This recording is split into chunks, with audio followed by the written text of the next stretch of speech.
할렐루야, 좋은 아침입니다. 오늘도 말씀으로 하루를 시작합니다.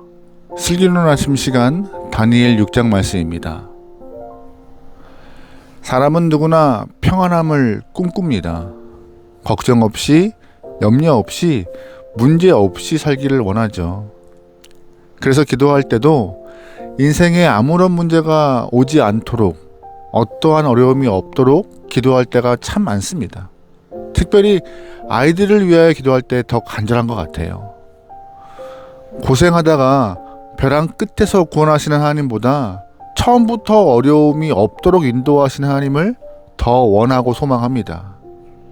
하지만 우리가 지금까지 살아온 인생을 돌아보면요, 그런 삶 없습니다. 안전한 길 없어요. 고난이 가득한 삶이었습니다. 그러나 감사한 것은 고난과 어려운 상황이 많았던 삶이었지만 하나님의 따뜻한 손길과 인도하심을 경험하며 지금까지 여기까지 왔다는 것입니다.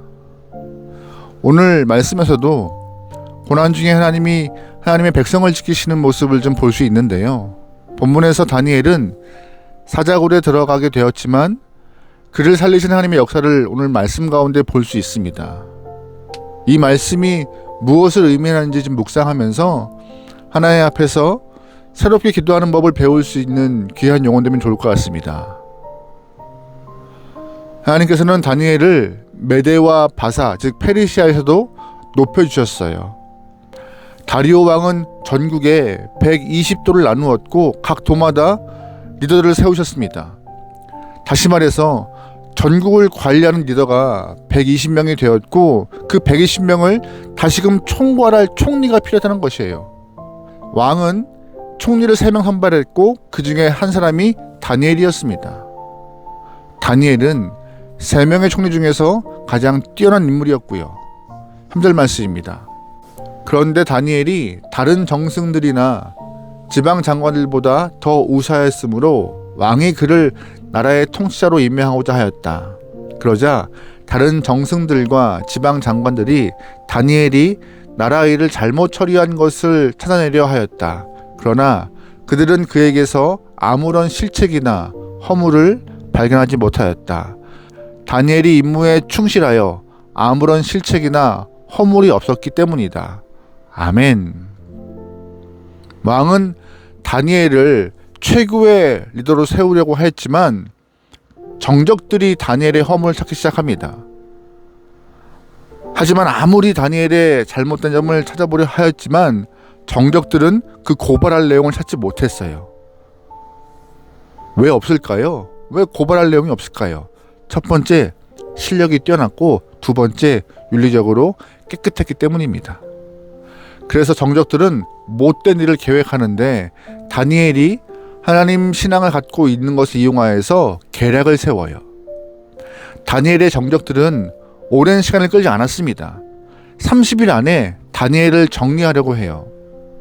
그래서 조금 못된 계략을 세우는데 30일 동안 다리오 왕이 아닌 신이나 사람에게 엎드리는 일이 있다면 그를 사자굴에 던지는 법령을 만든 것입니다. 다리오 왕은 자신의 왕권을 높여줄 수 있는 아주 좋은 법령이라 생각하여서 별 생각 없이 법령을 승인하고 공포합니다. 그 후에 정적들은 다니엘을 감시하기 시작하죠. 10절입니다. 다니엘은 왕이 금령문서에 도장을 찍은 것을 알고도 자기의 집으로 돌아가서 다락방으로 올라갔다. 그 다락방은 예루살렘 쪽으로 창문이 나 있었다. 그는 늘 하듯이 하루에 3번씩 그의 하나님께 무릎을 꿇고 기도하며 감사를 드렸다. 아멘. 다니엘은 전부터 해오던 대로 하루에 3번씩 하나님을 향하여서 기도와 감사를 고백했습니다. 이제 나이가 많은 다니엘은 자신의 삶을 돌아볼 때마다 감사했고 또한 악한 자들의 계략 때문에 지금까지 나를 인도하신 하나님을 향하여 등 돌릴 수 없다 생각하여서 하던 대로 하루에 3번씩 기도한 것입니다. 다니엘은 하나님 앞에 기도하는 모습을 통하여서 자신의 믿음을 드러낸 것이죠. 정적들은 다니엘의 기도하는 모습을 발견한 즉시 고발합니다. 왕이 그 고발을 보고 깜짝 놀래요. 왕도 다니엘을 살리기 위하여서 백방으로 노력하지만 자신이 이미 도장 찍은 법령 때문에 어쩔 수 없이 다니엘을 사자굴에 넣어야 했습니다. 여기서부터 우리는 하나님께 한 가지 질문을 할 수 있습니다.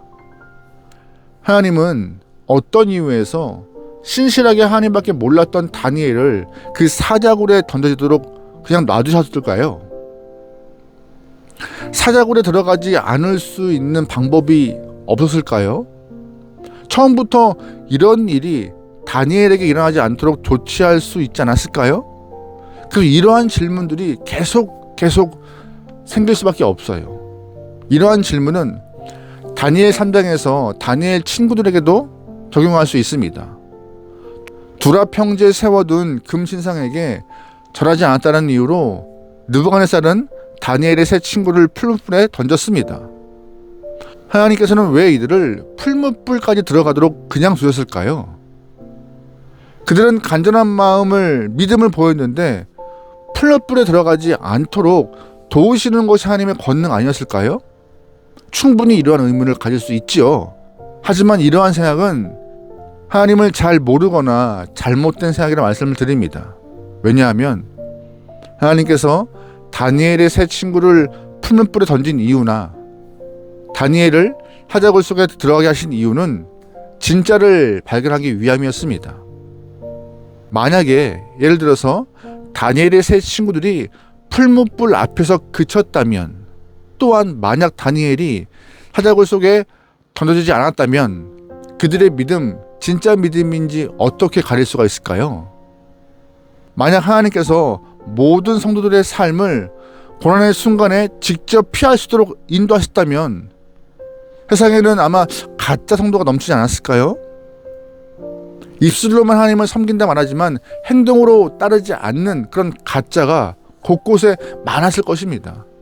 그래서 하나님은 이 고난을 통하여서 진실됨을 알기 위해 그들을 어려움 속에 놔두신 것입니다. 입으로만 신앙 고백하는 사람이 아니라 그 다음 행동까지 발생하여서 참된 하나님을 알아보고 발견하고자 그들을 놔두신 거예요. 여러분, 기독교 신앙은요, 입으로만 믿는 신앙 아닙니다. 행함이 수반되는 신앙이며 이것이 참된 믿음이라고 우리는 부를 수 있는 것이죠. 하나님께서는 우리의 신앙이 얕은 물가나 낮은 문턱을 넘어서 사자굴 속에 던져진다 할지라도 하나님을 떠날 수 없는 그 믿음의 고백을 원하고 계신 거예요. 하나님은 아들 예수 그리스도에게도 행함을 요구하셨습니다. 예수님이 이 땅에 오셔서 인생들을 구원하실 때 고난받는 신용만 하신 것이 아닙니다. 가시면류관을 쓰고 골고다 언덕을 올라가셨죠.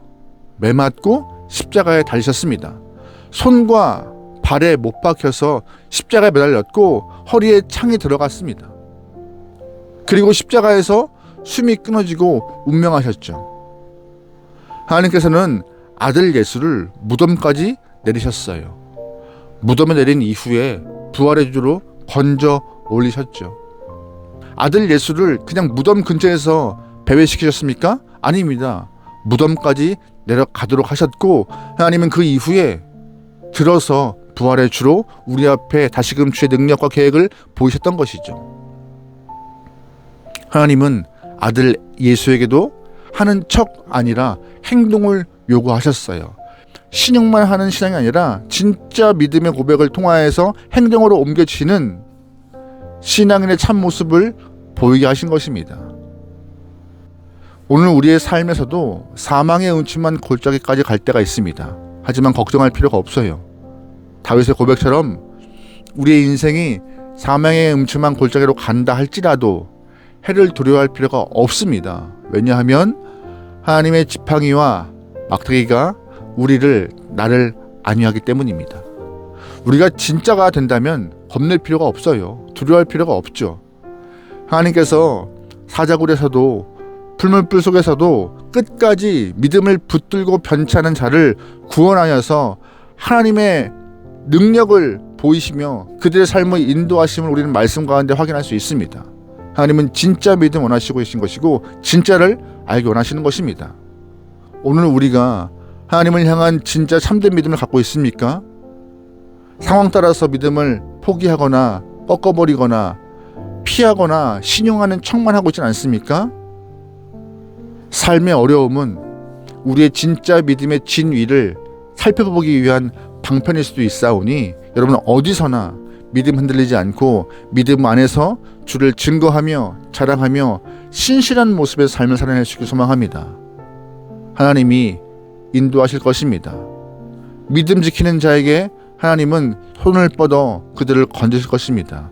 여러분 그러기에 어디에 있던 믿음이 잃지 않고 주를 바라볼 수 있는 귀한 영혼 되기를 주의로 축원합니다. 아멘. 기도하시겠습니다. 사랑하는 하나님, 거짓과 위선이 가득한 성도가 아니라 진짜 믿음으로 무장한 하나님의 귀한 영혼 되게 인도하여 주시옵소서.